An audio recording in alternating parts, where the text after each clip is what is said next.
God's word for us today in Luke chapter 22. We'll go back to our series after a very short stop. Luke 22, verses 21 to 30. Sa mga gumagamit po ng Pew Bibles natin, nasa page 1062. You can turn to 10062. So 1062.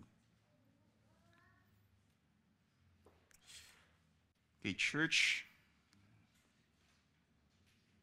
The reading of God's word in Luke 22, 21 to 30. So hear the word of God. But behold, the hand of him who betrays me is with me on the table. For the Son of Man goes as it has been determined, but woe to that man by whom he is betrayed. And they began to question one another, which of them it could be who was going to do this. A dispute also arose among them as to which of them was to be regarded as the greatest. And he said to them, the kings of the Gentiles exercise lordship over them, and those in authority over them are called benefactors. But not so with you. Rather, let the greatest among you become as the youngest, and the leader as one who serves.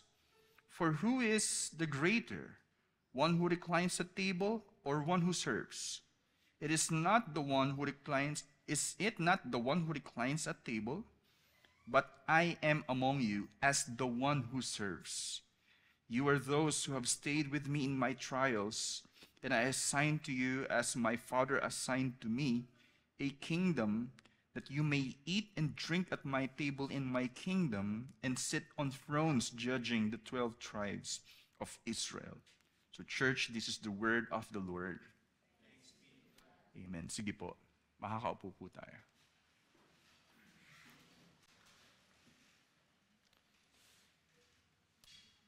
Isa po sa hindi ko malilimutan na impormasyon patungkol po sa McDonald's ay yung requirement po nila sa franchising.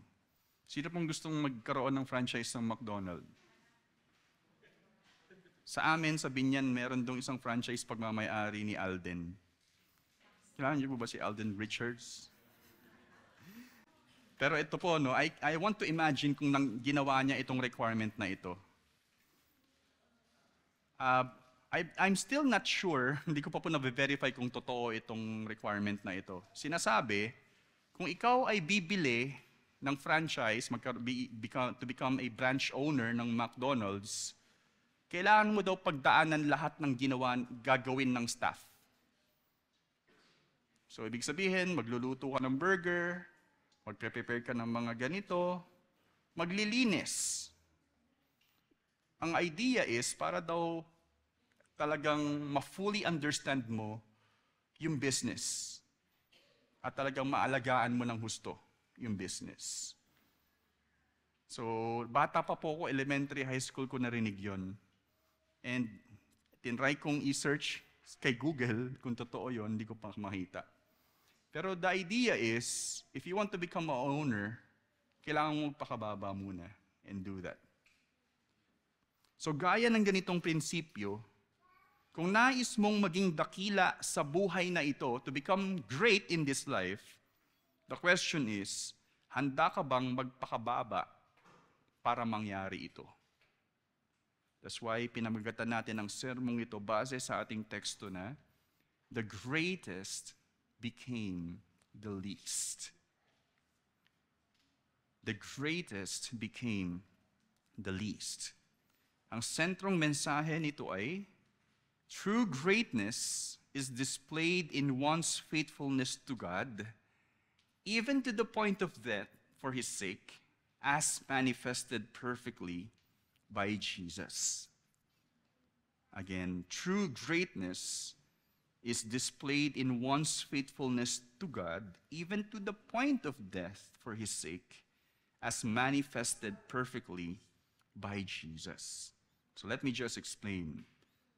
lumalabas po na dito sa teksto na ang totoong dakila, hindi sa mata ng tao, kundi sa mata ng Diyos, ay yung mga tao na naging tapat hanggang sa dulo, kahit sa punto ng kamatayan, para sa Diyos. Na alam po natin na kung ito po ang nagiging diskusyonan ng mga disipulo, ng mga apostol dito, sa mga sinasabi ni Jesus, that everyone who wants to be great should serve, I can also say na parang ito ay patungo sa kanyang sarili bilang tunay na ehemplo nito. So, yung pagpapakumbaba po dyan ay yung sinasabi po na pagsunod sa Diyos kahit ang nais ng Diyos ay ikaw ay humantong sa kamatayan, tulad ni Jesus. Well, we can also see this at least sa majority, almost all of the disciples ay naghirap sa kanilang pananampalataya. Pero later on, makikita natin na sila po ay binigyan ng, hindi po pangako, pero assurance na sila ay magkakaroon ng pagpapala sa Diyos. Ayan po. Meron pong, ito po, pinapahayag ito ng tatlong bagay sa teksto. So una, I called it in verses 21 to 23, the woe of faithlessness.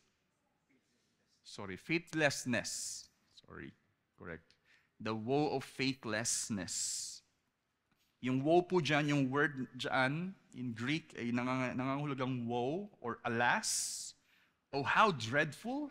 Na ibig sabihin, an expression of grief and pity and concern. Sa Magandang Balita Biblia, yung woe po ay tinanslate nilang kahabag-habag. Sa Filipino Standard Version, kay saklap. Yun po yung sinabi.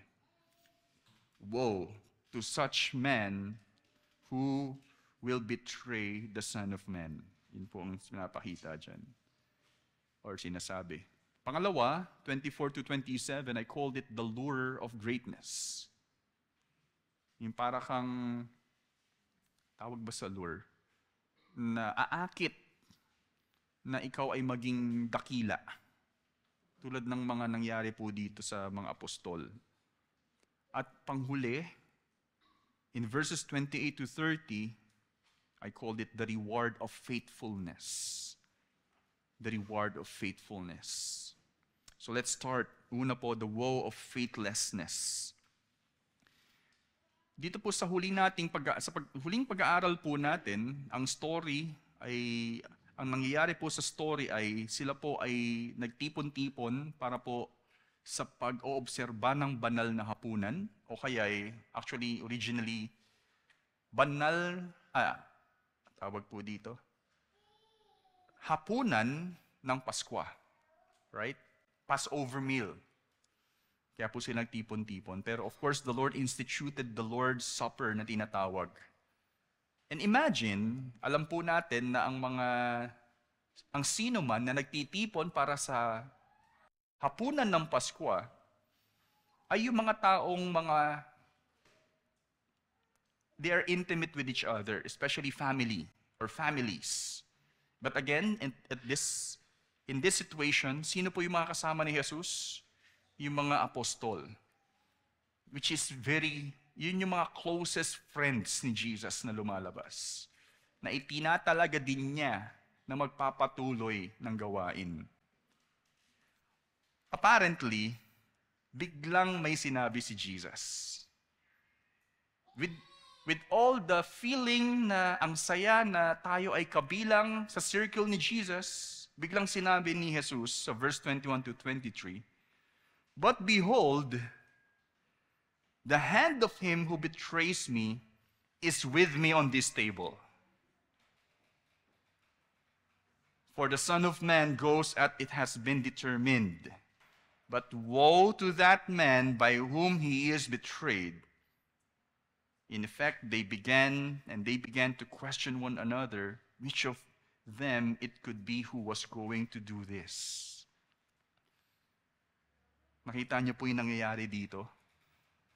after ma-affirm sa kanila that you are the people that I want to be with in this very precious night of observing the meal, and especially so-called my Last Supper,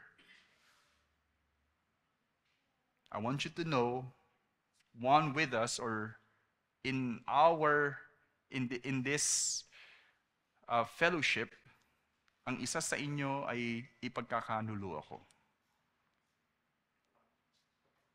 If you are Jesus, it's not like an announcement that I know something and I will tell you.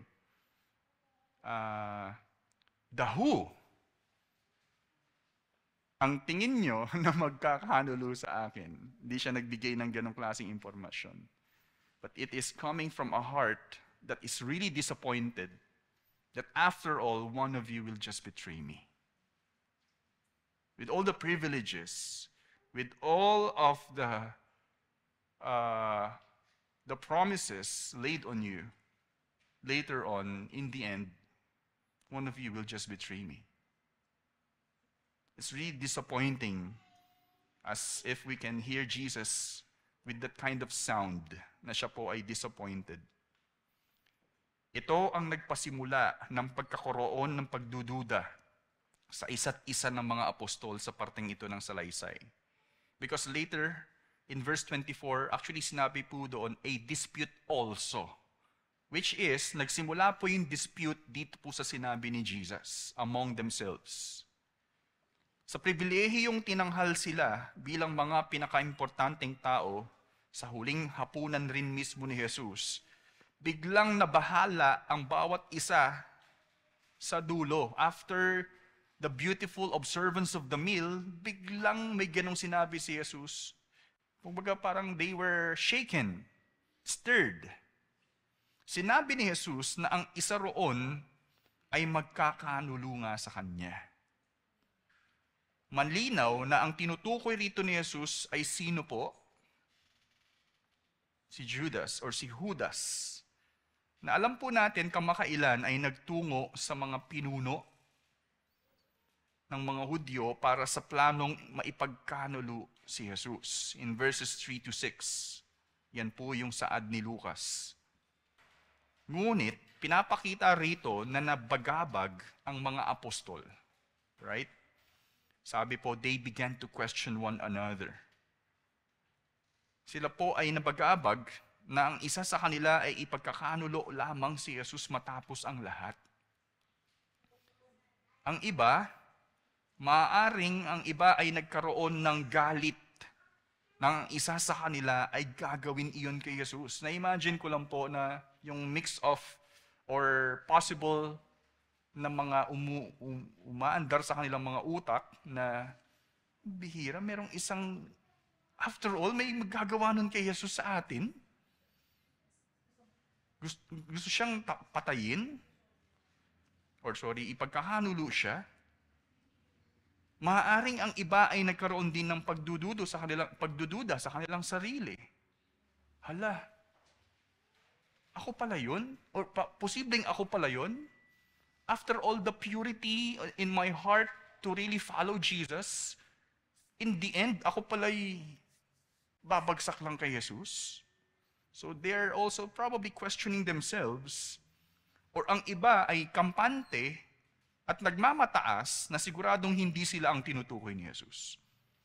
Which later, actually in other accounts, pero dito po kay Lucas, meron pong isa na nagmamalaki, I will follow you until the end, Jesus. Hindi mangyayari yan. But Jesus told to that person, I tell you, you will deny me 3 times. Pero kailangang mapagtanto natin ang bigat ng sinabi dito ni Jesus sa verse 22, but woe to that man by whom he is betrayed. Or woe to that man who will betray the Son of Man.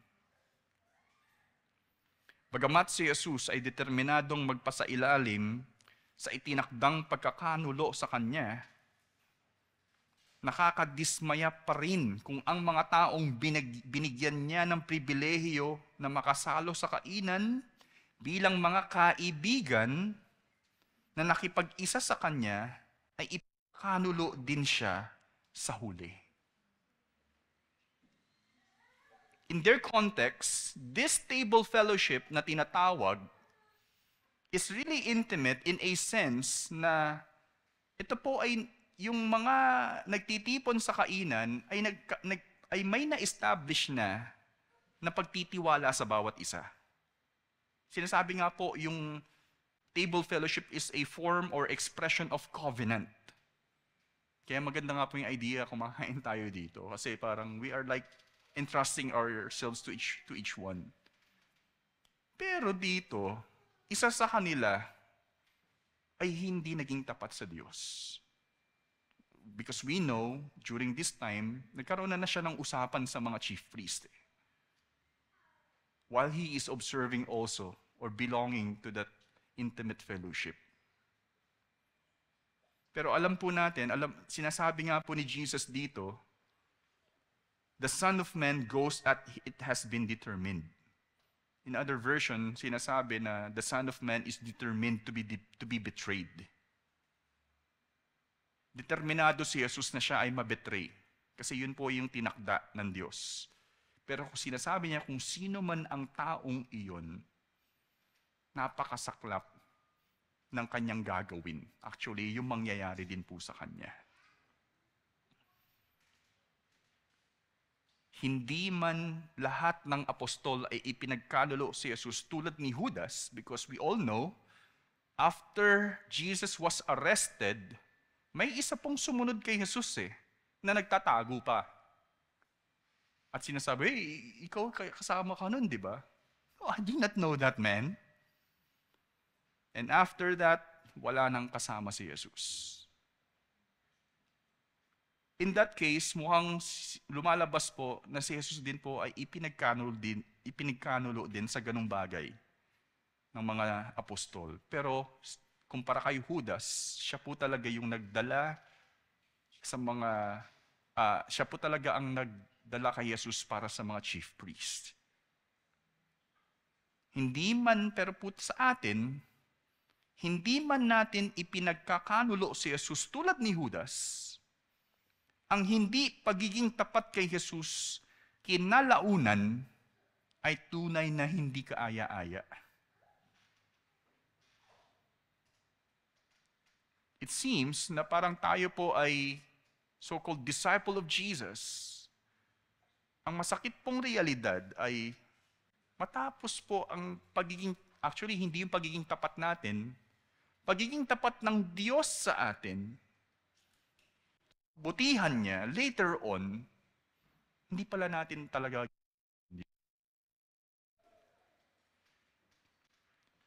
So the issue here is, one that we can see is yung faithlessness. The danger also of faithlessness of the disciples, like us. Huwag mong sayangin ang labis na grasya na ipinagkaloob sa iyo ng Diyos sa umpisa. Dahil lamang sa bagay na hindi mo nagustuhan sa Kanya. I'm referring to Judas. Nasabi po natin ito na ang possibility po ay nadismaya si Judas, si Judas, na siya po ay, na si Jesucristo ay hindi pala yung inaasahang Mesiyas. Nadismaya siya sa inaasahang panunumbalik sana ng Israel muli. Can you imagine? Yung parang yung Pilipinas dati, sabi nga po, before there was Singapore or Hong Kong, meron ng malagong Pilipinas Ngayon tayo na yung napag-iiwanan, right? And then as a Jew, na gusto mong manumbalik sa ganung glory, hindi pala si Jesus yung magsasagawa talaga, hindi ganun yung kaparaanan ng Diyos. Huwag na lang. Maybe for us as disciples, meron tayong ine-expect sa Diyos. But in reality, it seems it's not going to happen. Wala pa lang saysay itong pagsunod kay Jesus It's not worth it.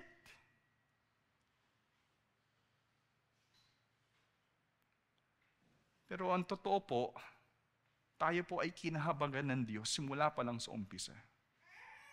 And the call is, huwag mong sayangin yung grasya na yon na natanggap natin simula sa umpisa dahil lamang sa bagay na hindi mo nagustuhan sa Kanya.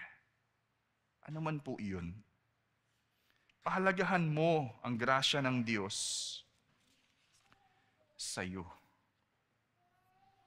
Si Jesus ay hindi nagkulang na karapat-dapat alayan ng ating buong katapatan. Later on, Judas will realize what he did. That he cannot take it. He cannot take na nagawa niya yon sa tao na talagang nagmamalasakit sa kanya. Huwag po sanang yun ang mangyari or humantong tayo sa ganun. Pangalawa, the lure of greatness in verses 24 to 27.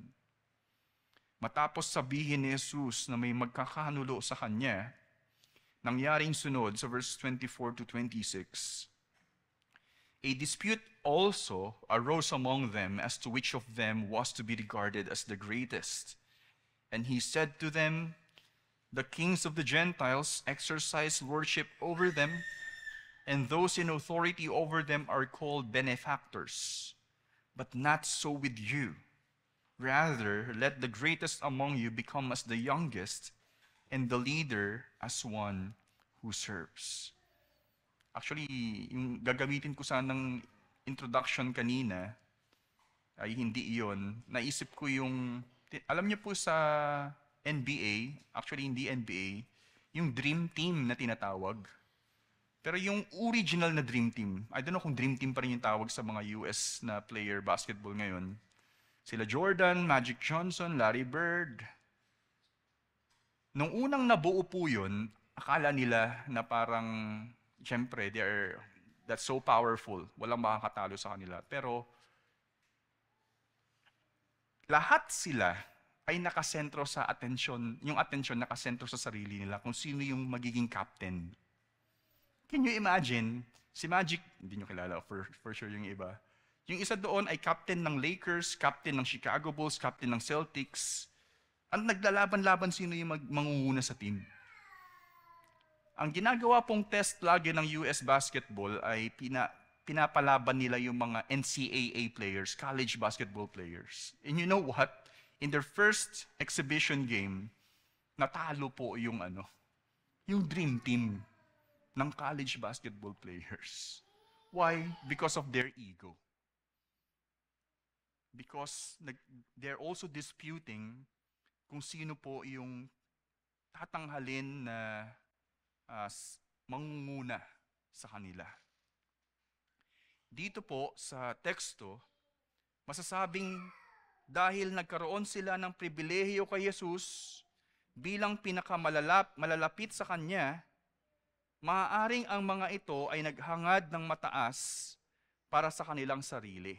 Ibig pong sabihin, they feel like they're so privileged to the point na, we are with the Messiah, or we are the ones na pinapaboran ng Mesiyas. Probably, they're also thinking, or they're actually thinking, na sila din po ay matanghal na maging dakila. I'm imagining, hopefully hindi naman po siguro, kung for example, meron pong tanyag na pastor o theologian, at ikaw ay pinili na maging kabahagi ng ministeryo niya. I'm picturing out na maybe yung iba po sa kanila ay taas noo na ako ay kabilang sa mga piniling guro nito ni Reformed pastor na ito. For example. Ang tanong ko nga po, paano pa kung ikaw ay apostol ni Jesus? Kung ikaw ay pinili ni Jesus na mensahero niya, and ikaw ay apostle. Right? Meron po talagang lure na ikaw ay tumingin sa sarili mo at mabulag ka doon sa kadakilaan na mapasa iyo din. Well, to tell us honestly, there's a tendency for all men na talagang maging angat, umangat sa buhay din. Masasabing dahil, ayun nga po, nasabi ko na rin pala, alam ng mga Hudyo ang ganitong mga pag-uugali ng mga hintil na mataas ang tingin nila sa kanilang mga sarili hanggang sa punto na tinitignan nila ang kanilang mga sarili bilang Diyos. We're talking about the Gentile people. Kaya sinabi dito ni Jesus, do not be like the Gentiles. Because yung mga Gentile, alam again ng mga Hudyo, na may ganitong pong nature yung mga Gentiles, na masyado silang longing for power, maging makapangyarihan, at yung mga emperor ng Rome, they're treating themselves as gods. Pero para po kay Jesus, ang tunay na dakila ay ang sinuman na handang magpakababa para sa Diyos, tulad ng isang alipin para sa kanilang master. Sa mata ng Diyos, ang tunay na dakila ay yung mga nagpapakababa at sumusunod sa kanilang master. Ang mga alipin ay inaasahang magsilbi sa kanilang master na siyang nakaupo sa isang pagsasalo-salo. Or let's picture out again yung Passover meal na ang host, siya po yung naghanda ng mga kakainin, pero sa host, doon po sa meal na yon, yung host din po lumalabas ang nagsiserve. Especially the observance of the Passover meal. Si Jesus being the host, siya po yung parang naghahanda nun. Although he is instructing to distribute, sinabi din po. In that case, while being the host, sinasabi dito ni Jesus, in verse 27, basahin po natin, for who is the greatest, or the greater, the one who reclines at table or one who serves? Is it not the one who reclines at table? But I am among you as the one who serves. Hindi ba ang yung mas nakakahigit ay yung pinagsisilbihan na nakaupo lang sa mesa, sa upuan, doon sa mesa may mesa? Pero sino ba yung naglilingkod sa inyo? I am the one who serves, sabi dito ni Jesus. Dahil nga po, ang host ng meal ang nangunguna sa pagsasalo-salo, sila mismo na rin ang nagiging tagapagsilbi ng mga hinahanda, lalo na po sa hapunan ng Pasko. Bagamat, ito ang nangyayari sa mga sandaling iyon na sinabi ni Jesus, I want at least to go to the mind as if ni Jesus na ang punto ng Passover meal ay yung mangyayari sa kanya. Pinapahiwatig po dito ni Jesus na ang higit na katotohanan nito ay yung kanyang pagsisilbing gagampanan. Yung kanya pong gagawin sa krus na kung saan siya po yung naging alay para sa mga hindi karapat-dapat na makasalanan. Actually, para sa mga hindi karapat-dapat na mga mapagmataas na tao. Siya po yung nag-alay ng sarili niya para sa kanila. Dito masasabing si Jesus ang tunay na ehemplo ng kadakilaan na naipamalas sa pamamagitan ng ganap na pag-alay ng kanyang buhay bilang alipin para sa mga taong nais maging mataas. Tama po ba? Siya po yung naging tunay na ehemplo po nito . He is the model. Later on, they will realize in that, yun po yung makikita po nila. And we know, in effect, ganun din po yung naging buhay ng mga apostol.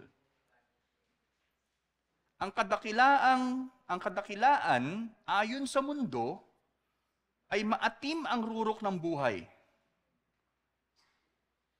Kumbaga, maabot mo yung ladder na yon.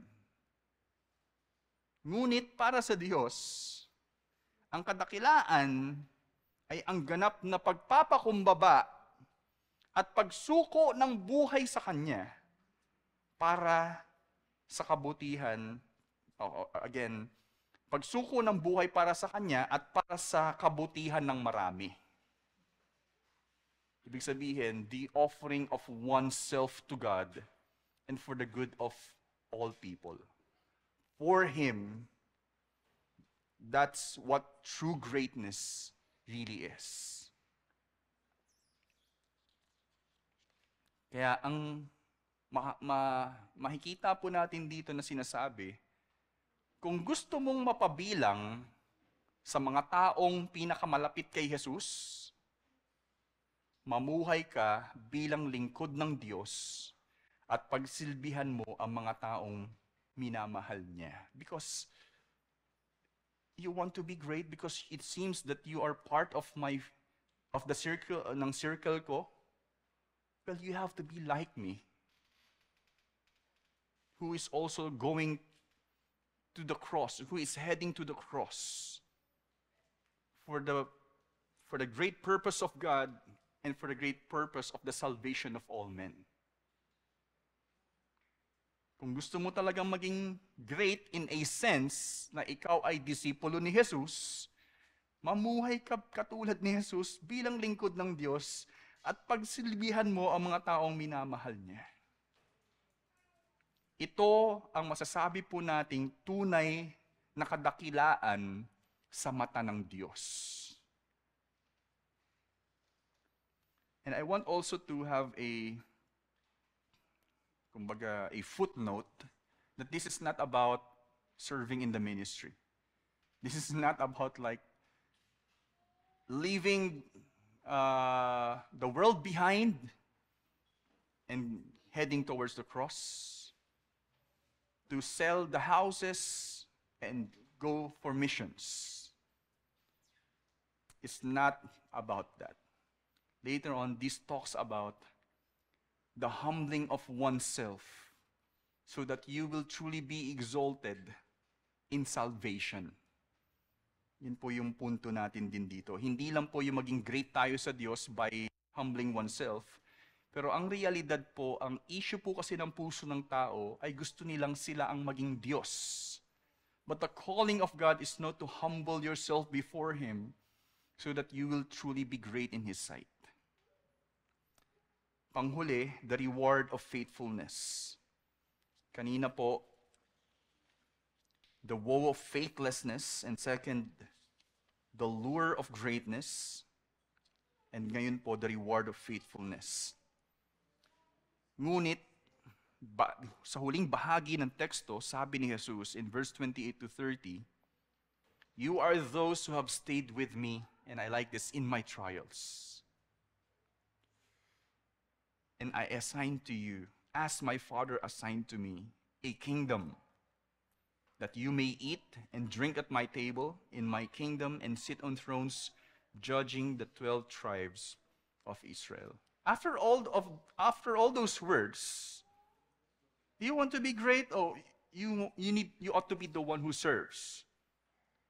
But I am assuring you, in all of this, you will really receive your reward. Kung ano yung ninanais nyo, mapapasa inyo iyon.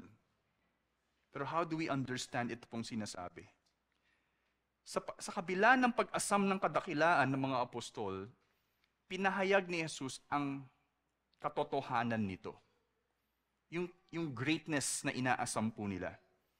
Lumalabas rin na ang kadakilaan ay naipapamalas sa pagiging matapat sa Diyos hanggang sa dulo.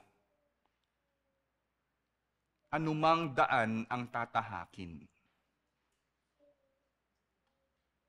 Again, true greatness is not simply about humbling oneself before God as one being a slave to the master, but faithfulness until the end.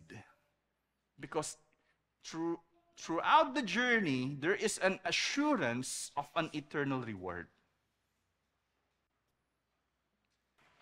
pinapagtibay ni Jesus na ang inaasam nilang pagkakaroon ng bahagi sa kaharian ng Diyos ay nais maipagkaloob sa kanila, again, dahil sa kanilang katapatan. The Lord is also not just a slave driver that you have to do this and do that, pero ang Diyos po is a good master that if you fulfill your task, talaga pong may nararapat na reward, kumbaga. Pero that's not the complete picture. Hindi maikakaila ang katuparan nito kung saan ang mga apostol ay naging mahalagang parte ng pagkakatatag ng kaharian ng Diyos dahil sa pag-alay ng kanilang buhay para maitayo ang simbahan.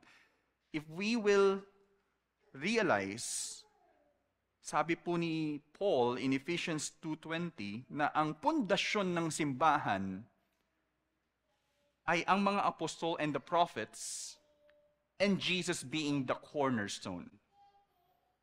Lumalabas po na nagpatuloy ang mga mananampalataya hanggang sa puntong ito at ang iglesia dahil po sa pangunguna ng mga apostol na ito. In some sense, na-fulfill po yung reward of such greatness by laying their lives for the sake of the church. Nagamit po sila. And we are benefiting sa buhay na inialay nila. That's true greatness na sinasabi ni Jesus. Naisakatuparan nito hindi dahil sa katapatan nila per se, kundi dahil sa katapatan ng Diyos para sila ay manatili hanggang dulo. The Lord is the one who preserved the apostles until the end. Hindi rin maikakaila ng ibang mga lingkod ng Diyos ang gantimpalang kanilang nakamtan dahil sa pag-alay ng kanilang buhay sa Diyos at sa kanyang kawan, the church. Sino po yung nagsabi nito that the blood of the martyrs is the seed of the church? Tertullian, I think. The blood of the martyrs is the seed of the church. Sabi nga rin po, yung mga Korean churches, actually Presbyterian churches sa Korea, ay naging malago dahil marami daw po ang nagsakripisyo ng kanilang buhay. And I can say na yun din po yung elemento ng paglago ng simbahan. Ang pagsakripisyo ng buhay. Again, not to the point na sell the houses, go to missions, it's not like that. Pero sabi po, may na-miss po ako, kalakip ng paglago ng simbahan ay ang buhay na inialay ng mga lingkod nito nang may katapatan hanggang sa dulo ng kanilang buhay.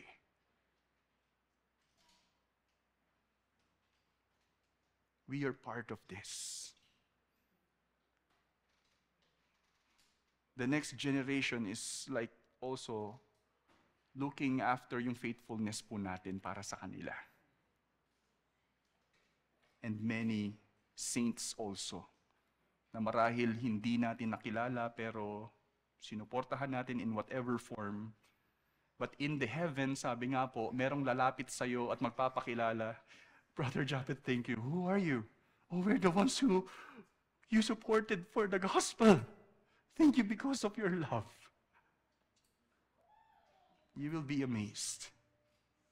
Sabi po sa John 12:24 to 26, Jesus also here is like about to be arrested, if I may say. Or hindi pa po pala. Wala pa po sila doon sa upper room. Pero in John 12:24 to 26, sabi po niya dito, truly, truly, I say to you, unless a grain of wheat falls into the earth and dies, it remains alone. But if it dies, it bears much fruit. Whoever loves his life loses it, and whoever hates his life in this world will keep it for eternal life. If anyone serves me, he must follow me. And where I am, there will my servant be also. If anyone serves me, the Father will honor him. Yung unang part po dito, sasabihin ko na naman, I think it speaks about Jesus. Siya po yung wheat na yun eh. Siya po yung pinaka-wheat na nag-fall into the earth. That's why tayo yung naging bunga. But it is also a calling for the disciples to serve Him. Because that honors the Father. Alalahanin natin patuloy ang mensahe sa atin sa umagang ito. That true greatness is displayed in one's faithfulness to God, even to the point of death for His sake, as manifested perfectly by Jesus. Pinahayag ito ng tatlong bagay sa teksto. Una po, the woe of faithlessness, the lure of greatness, and the reward of faithfulness. And here, ito pong mga gusto kong sabihin in the end.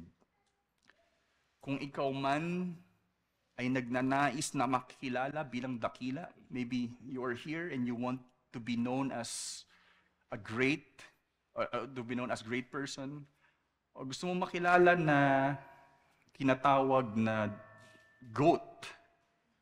Alam niyo po ba yung GOAT? Yeah, sa basketball, the greatest of all time. Alalahanin mo na ang tunay na dakila sa mata ng Diyos ay ang isang tao na nagpapakumbaba sa Kanya.